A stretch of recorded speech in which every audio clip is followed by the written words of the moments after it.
Hey, I'm Lauren Reagan. Thank you so much for watching my video and clicking on it.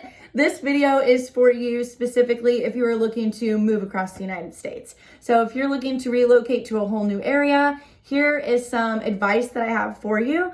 I know a lot about relocations because I specialize in them for my real estate business, helping people buy and sell and move to the area or move to a new area from Charleston. And also because I've been there, because I've done it myself. My fiance and I, when we met, both wanted to live by the beach. And after quite some time of deliberation, researching different cities, and arguing, we finally settled on Charleston as the city that we wanted to live in. And we relocated here.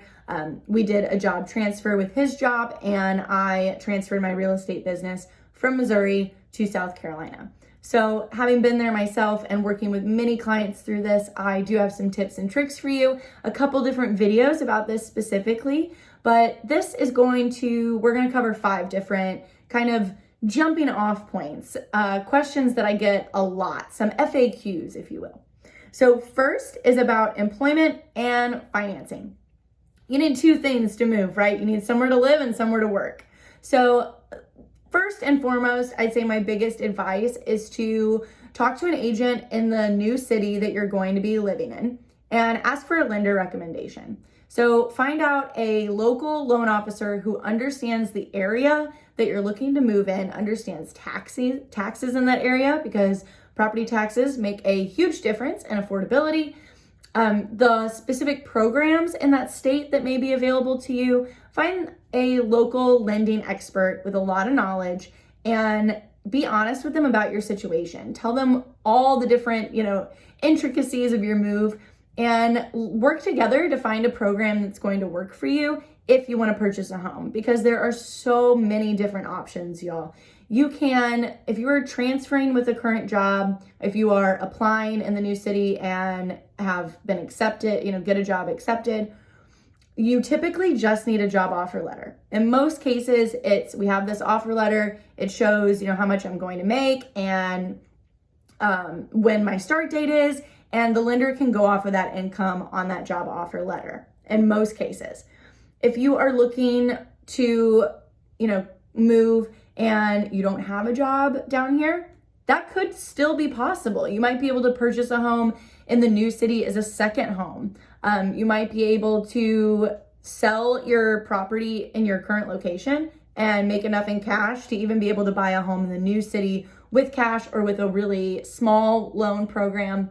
So there's a lot of different options, and you might be able to work from home. So if you're able to work remotely, it's very similar to a job offer letter. You need something from your job stating that you can work remotely and your pay rate will stay the same, etc. That's typically enough for a lender. So always refer to the lender's information and their advice based on your specific financing, because I am not a licensed lender any longer, but it's definitely a conversation to have. Don't let it get too overwhelming. It's a lot simpler than you might think it is to get a mortgage loan in a new city and buy a house. It's totally possible. Some tips on employment. So one of the best decisions that I think you can make if you're open to telling the world that you're looking to move to a new city is to post on your social media and crowdsource for different job opportunities. So I am shocked how many people I knew through social media who lived in Charleston or knew somebody that lived in Charleston or a company that had a location in Charleston. I know quite a few different recruiters whose job it is to place people in employment. So I was really surprised at the connections that I had. So I recommend posting and trying to outsource if anybody has any recommendations in the city you're looking to move to, because you might be surprised who you know and where an opportunity could be found. So that's a little bit on employment and financing a mortgage in your new city. Second, to rent or to buy first. So this is going to be so dependent on your current situation and the city that you're moving to. But I have some questions that you should ask yourself about renting versus buying. I think a lot of people kind of assume we'll just move there, we'll get a rental, we'll figure it out later. And that may not be the best choice for you. It was not the best choice for us. So here's some questions to ask. 1, how long will you be staying in the new city? Is this temporary? Is it you want to put roots down and build a new life in this new city?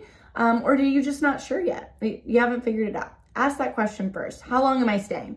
2, how much is rent going to cost me? So people tend to, jump right towards rent and may not look into how much rent is in that new city. In the Charleston area, rent is very expensive. It was going to cost us a lot more, almost twice as much to rent as it did to buy. We had enough equity in our current house to take that equity, sell the current house, and put it into a new house. Made our mortgage payment about the same, really. We spend almost the same to live in a home that's twice the size in our new city. So it was definitely worth it to us to purchase. A big portion of that was we have 3 pets. So if you have pets and you're looking to rent, finding a place to rent that allows those pets, be very specific to look into breed restrictions and weight limits, and also how much pet rent's going to be. Because for us, that pet rent for 3 pets, that made it very expensive to rent in the area.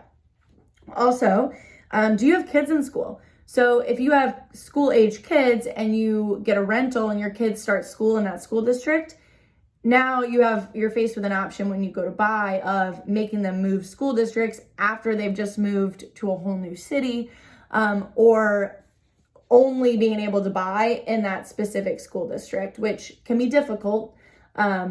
And that's just something to think about for school-age kids, for sure, on whether you want to rent or buy. And then 4, do you have friends or family there? If you have some connections where you might be able to stay with a friend or family member in that city for a while and, a couple months to get your footing and then purchase, that I think is the easiest way to do it if it's available to you. And lastly, are you comfortable? How comfortable are you with the area? Is it something where you've done a lot of research, you've been there many times, or do you need to spend some more time getting to know your new city? For us, we had been to Charleston. I'd been there once. So we went on a vacation and we stayed in Airbnbs in the areas we could afford. So this was really beneficial to us, was to take some time to do some research on different home values and what areas we could afford, what areas we'd want to live in. And then we stayed in an Airbnb in each of those areas. So we could really see, what's it like to be a resident here? Where am I going to the grocery store? Where are my kids going to school? Where's the nearest park? How long does it take to get to the beach? Driving since we were doing a job transfer, driving from that area to Josh's job during rush hour. That was huge. Just looking up different small towns in the area, different events that they hold in their calendar of events, going on their Chamber of Commerce page, just learning more and more about the city that we were looking to move to, so that we felt comfortable in where we were purchasing a house and our knowledge on the local area, even though we didn't live there when we put the contract on. So those are some questions to ask to really decide buy or rent. Okay, so next topic is to buy or sell first. If you're talking about your current home in your current city, do you sell your current house first, or do you buy a new house in the new city first? This question, you're really gonna need 2 realtors for. And that's a big part of my business because I network with other agents throughout the country. So chances are I know somebody in your city, and if I don't, I will go, make it my task to call around and interview different agents that are in similar networks with me and find out who's going to be best suited for you and really be able to give you good advice. So you're gonna want a realtor on the buying side to tell you how, in the buying city where you're moving to tell you what the competition's like, how crazy things have gotten there. Is it possible to buy a home there if my offer is going to be contingent on the sale of my current house? That's what we did. So is that a possibility, or do you have to have your current house under, contract first? And those 2 realtors in those 2 cities can work together to give you some advice on that. Also, knowing what your current home value is, that can make a humongous difference if you know how much money you're going to get from your current house. So that is kind of step 1 that I do when people are leaving Charleston, is doing a comparative market analysis and telling them this is how much your home is currently worth. Then figuring out, what are my options? You may have some financing options that you weren't aware of, like being able to carry both mortgages, being able and purchase the home without having to sell the first one. If you are able to do a lease back. So if it's still a major seller's market, like it is in Charleston, in the area that you're looking to leave, then you might be able to sell your house and get a lease back, meaning that you close on your house and the new buyers, let's say new buyers put in a contract and they close in 30 days, but you get to live in your house for another 30 days. So that would give you a total of 60 days to find a house to live in. It makes your ability to close on a house and get a contract accepted in the new city a lot easier. So a lease back can be a great option if it's possible for your market, and definitely something to talk to an agent about in those particular cities. So 2 more topics. Number 4 is moving all of your stuff from point A to point B. What should we do? So it is, of course, super nice to be able to load all your stuff up into a pod or whatever moving company and have them move it and pack and unload it.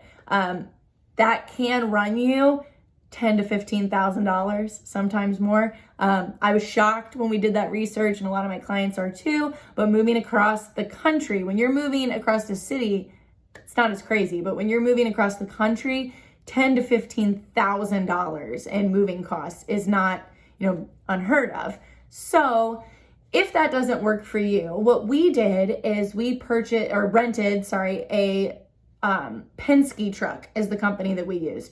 We looked at U-Haul, we looked at budget rentals, we looked at a couple different rental truck companies. We ended up with Penske, but we got our rental truck and in our new city, or our old city, and my brother and my uncle and everybody, loaded up the truck. My brother and my uncle came with us, drove it to South Carolina, helped us unpack everything, and I paid to fly them home.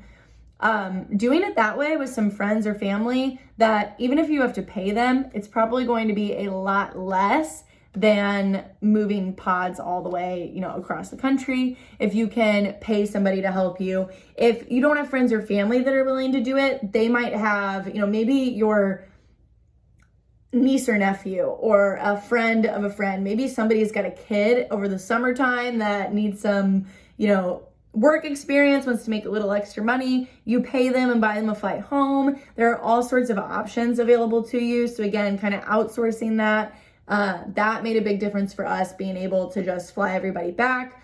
I believe all together for flying them back, for the truck, for gas, for everything, we spent about $5,000 to get everybody back and forth. So it was a much better price than the pods were.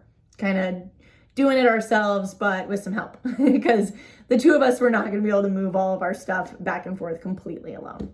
So that's an option for you for moving. My last topic of this video is about settling in. So once you're in your new city, kind of how to make it your home. And I have some advice for that. And first, I would say to plan a visit with family and friends from the time you get down there. So you're gonna miss people in your new city. It's gonna feel, a little weird and uncomfortable. So planning a family visit and having that to look forward to made a big difference for us. We moved down, I did some shopping for our guest room, got our guest room all set up, and I knew that, my mom and my aunt were going to be there at a certain time, and Josh's family was coming down in a certain month. So we had some things to look forward to in our calendar. So that was big. That made it feel, really good and able to get ready for their visit. So that helped. And then second is just getting involved in the community. So joining a church, if that's something that makes you happy, joining a different club or soccer or, a sport that you like, getting involved in different community events, putting your kids in different, clubs or what have you with schools, whatever you can do that kind of forces you to get involved and meet new people. That is huge and will help you feel more attached to your community and make friends. And then something that really became big for me because I moved in the midst of the COVID shutdowns was our Facebook groups. So Facebook groups are a great online community to meet people, and our subdivision actually has a Facebook group that I started just commenting and messaging people and meeting up with them. I met a lot at our community pool, and just, I mean, the boldness of reaching out and being like, hey, I just moved to the community. Would anybody want to get together for, coffee? Or would anybody want to get together for, a barbecue or whatever? Grabbing lunch with a new friend. We moved to an area with a lot of other people moving to the area. And as weird and uncomfortable as it felt in the beginning, I see more and more people all the time posting in our Facebook group and saying, hey, I just moved to the area, and making different plans. You are not alone, especially if you're moving to a very popular, area to move to, but you're not alone. Everybody wants a friend. Everybody wants to meet people and communicate. So do not be afraid to reach out and make a new friend. If you've moved to the Charleston area, you have a built-in friend with your realtor. I would be happy to, get to know you and introduce you to the people that I know here in Charleston. So thank you so much. If you have made it to the end of this video, you are awesome. I hope this has been beneficial. Tune in for more videos about, apps to download if you are moving to a new city, and all sorts of different things. So thank you all so much, and have a wonderful day.